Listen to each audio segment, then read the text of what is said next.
Good morning, children of class 4th. Today we are going to start with topic 9, subject verb agreement. So before moving forward, you all must know what is a subject and what is a verb. Okay, so let us see the sentence here. A rabbit plays in our garden every day. So what is a subject here, dear children? A rabbit. Okay, a rabbit is a subject. Subject is what we talk about in the sentence. Okay, so here we are in the whole sentence we are talking about the rabbit. Here what the rabbit is doing, rabbit plays in the garden every day. Here we are talking about rabbit, so rabbit is the subject, and this whole part is predicate. What we are talking about, the subject is predicate, and you all know that predicate part of the sentence includes a verb and an object. Okay, a verb and an object. So beta, here plays is a verb. Plays is a verb and object is in our garden. Okay, come to the next sentence. Two rabbits play in our garden every day. So here again, what is the subject? Subject is two rabbits, because we are talking about rabbits in the whole sentence. Yes, and what did those two rabbits do? They play in our garden every day. So this is the predicate. This is the predicate part. Okay, and you all know that this predicate part includes a verb. This is a verb. What they do? They play. Where they play? In our garden. This is the object. Okay, so you must have noticed that with rabbit, with singular, rabbit is singular and two rabbits are plural. Yes, singular means एक, single, two, एक से ज़्यादा, plural. Okay, so here the subject is singular, two rabbits. So we have used what? We have used verb plays. Okay, with a rabbit we have used play. So this is a singular verb. Okay, this is a singular verb, and in the second sentence you see that the subject is plural in number. Two rabbits is singular, is plural in number. Yes, so with plural subject we use plural verb. Okay, we use plural verb. Okay, so this is what we call subject verb agreement. Singular subject takes a singular subject takes a singular verb, plural subject takes a plural verb. Okay, singular subject takes singular verb, plural subject takes plural verb. And to make a verb singular, just keep this thing in your mind, to make a verb singular we add s or es to it. Okay, we add s or es to it. Okay, please do not get confused.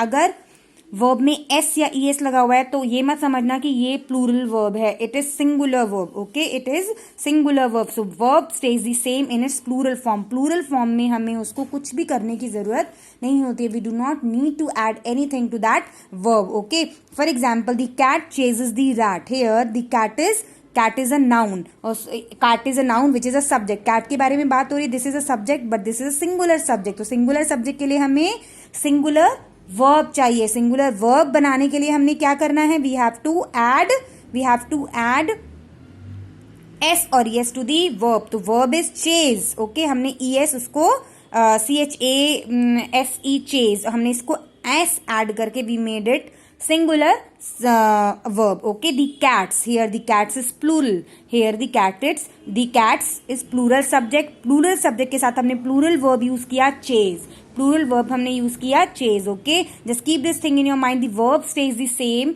in its plural form. जब हम plural form में verb को use करते हैं तो वो same रहती है, उसमें कुछ भी add नहीं होता. but when we use it as singular we use s or we add s or es to the verb. Okay, next sentence यहाँ पर भी देख सकते हैं आप. Next example, the girl is singular subject. The girl is singular.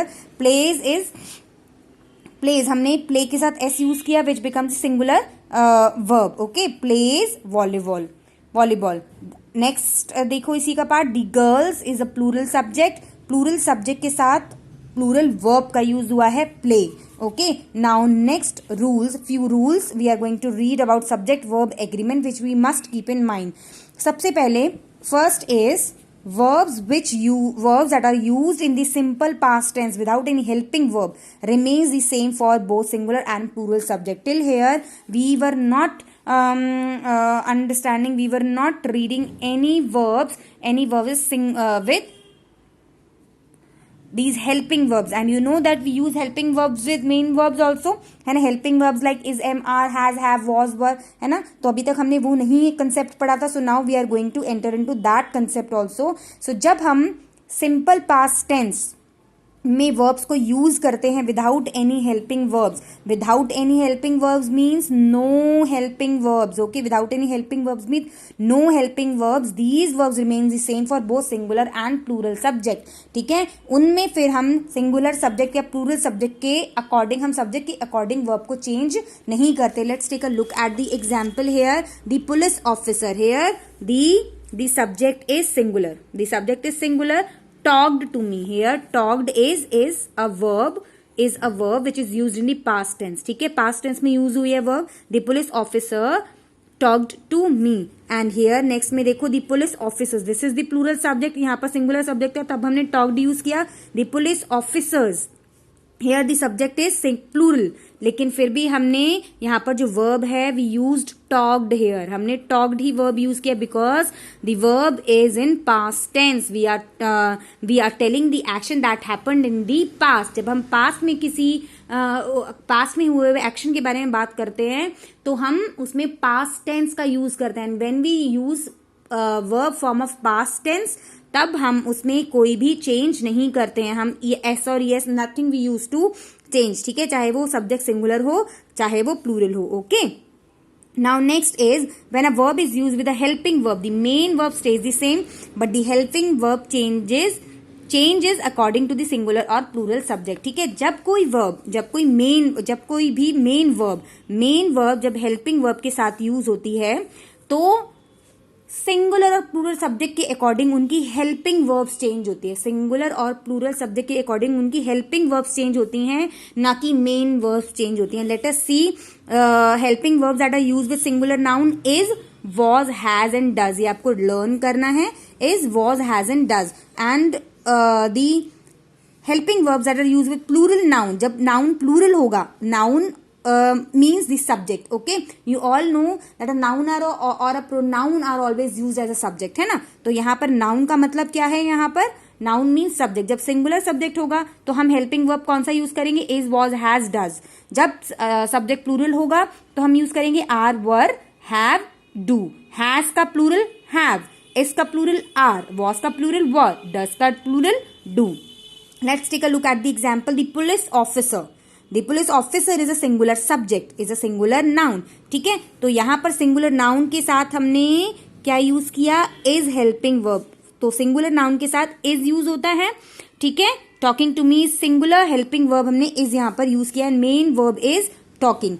Next is police officers. Police officers is the plural subject. ठीक है, तो इसकी जगह कौन सा plural verb आ गया यहाँ पर, helping verb are. Plural helping verb कौन सा आ गया, are. But we did not, just take a look here, we did not change the main verb. यहाँ पर मेन वर्ब चेंज नहीं होगी, we will just change the helping verb. Okay, यहाँ पर the girl has just arrive, girl is a singular के साथ क्या लगेगा, हैज लगेगा. Okay, and here arrived is the main verb. लेकिन जब हम इसको प्लूरल में चेंज करेंगे, has will become have. Okay, जब प्लूरल में हमारा सब्जेक्ट होगा, according to that we will use has का have, but we will not change this main verb. Okay, and keep this in your mind that these rules do not apply with can, could, shall, should, may, might, will, would, must, because these are some modal verbs. Okay, and these rules also does not apply with subject I and you. Subject I and you के साथ हमेशा बेटा plural verbs जाते हैं. ठीक है, plural verbs use होते हैं. दो these pronouns, these subjects are singular. I, मैं, यू, तुम सिंगुलर हैं, बट स्टिल हम इसके अंदर जो रूल्स हैं वो सारे प्लूरल वाले यूज करते हैं. ठीक है, these are considered as plural subjects. Okay, जैसे कि आई के साथ डू लगेगा, आई के साथ डू लगेगा बेटा, which is use with plural nouns, with plural subjects. I के साथ हैव लगता है, हैज नहीं लगता. आई के साथ वर नहीं लगेगा, सिर्फ यहां पर चेंज है, आई के साथ वॉज लगेगा. आई के साथ यहां पर इज और आर नहीं लगेगा. आई के साथ क्या होता है बेटा, आई के साथ लगता है एम, आई के साथ लगता है am, was, have and do. Okay, you के साथ यू आर, यू के साथ आर जाता है. ओके, यू वर, वॉज नहीं आता. Okay, you have. Okay, and you do. This also you can write in the book. Okay, so I hope this till here your concept of verb subject verb agreement is clear.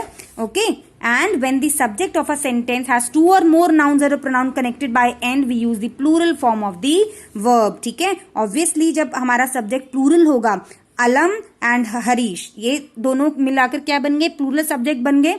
ठीक है, तो इनके साथ हम plural form of verb use करेंगे. Okay, you and I becomes two person, you and I becomes two person, more than one means plural subject के साथ plural verb use होगा. Clear to everyone? So this is your homework. Okay, you have to do this in your homework. Okay, we will understand this next part in the next class. Thank you.